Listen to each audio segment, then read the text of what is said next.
আজি ৰঙা বৰ ধুনীয়া একোৰেই নাই। হেঁপাহৰ ভোগালী বিহু আজি উৰুকা। নমস্কাৰ প্ৰিয় দৰ্শক, পথাৰৰ লখিমীৰে ভঁৰাল ভৰিল, আকৌ আহি পালেহি হেঁপাহৰ ভোগালী। মাঘৰ বিহুক লৈ উখল মাখল ৰাজ্যত এতিয়া ভোগালীৰ উৎসাহ। আনফালে ভোগালী বিহু বুলি ক'লে শুভেচ্ছা দিয়াটো আমাৰ পৰম্পৰা। সেয়েহে জাতি ধৰ্ম ভেদে সমূহ অসমবাসীলৈ ভোগালী বিহুৰ আন্তৰিক ওলগ জনাইছোঁ। লগতে আপোনালোকৰ পৰিয়ালৰ প্ৰতিগৰাকী সদস্যলৈ ভোগালী বিহুৰ শুভেচ্ছা আৰু শুভকামনা জনালোঁ। আগন্তুক দিনবোৰ যাতে সুখ শান্তিৰে উপচি পৰক তাৰেই কামনা কৰিলোঁ। লগতে জ্যেষ্ঠসকলক প্ৰণিপাত জনাইছোঁ, আশীৰ্বাদ বিচাৰিছোঁ, যাতে সাতাম পুৰুষীয়া পৰম্পৰা আঁতত ৰাখি জাতিটোৰ বাবে ভাল কাম কৰি যাব পাৰোঁ। এতিয়া আমি চাকৰি সূত্ৰে আমাৰ ঘৰৰ পৰিয়ালৰ পৰা আঁতৰত থাকি আমাৰ কৰ্মস্থলীত এই হেঁপাহৰ ভোগালী বিহুৰ পৰম্পৰা ৰক্ষা কৰিবলৈ চেষ্টা কৰিলোঁ আৰু আপোনালোককো অলপ দেখুৱাব বিচাৰিছোঁ।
আৰু এয়া যি দেখিছে, নিজৰ মাক দেউতাকে মৰমৰ পুত্ৰলৈ আৰু সংঘীয় ষ্টাফৰ বাবে পঠোৱা ভোগালীৰ জলপানৰ টোপোলা আৱেগিক মনেৰে তেওঁ খুলিবলৈ আৰম্ভ কৰিছে। চাওক,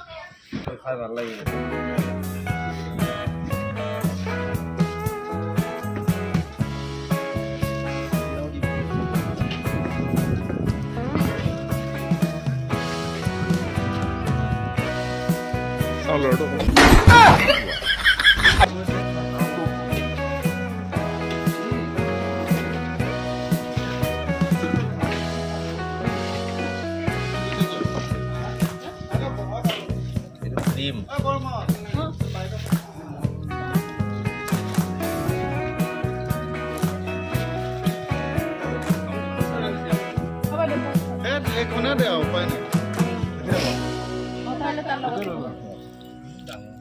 এইখনে দিয়ক ছাৰ এই চামুচ নাই অকণমান চাওক অলপ ইয়াতে মাৰক আৰু একদম মনটো মাৰিব নালাগে মই প্ৰথমটো বৰবাৰ কি হ'ল ইমান দেৰি শেষত এই দুইজন ভাইটি দেবেন আৰু লক্ষেশ্বৰ ইমান ব্যস্ততাৰ মাজতো এটা সুন্দৰ আয়োজন কৰিলে তাৰ বাবে তোমালোকক দুইজনকে আমাৰ ফালৰ পৰা ধন্যবাদ জনালোঁ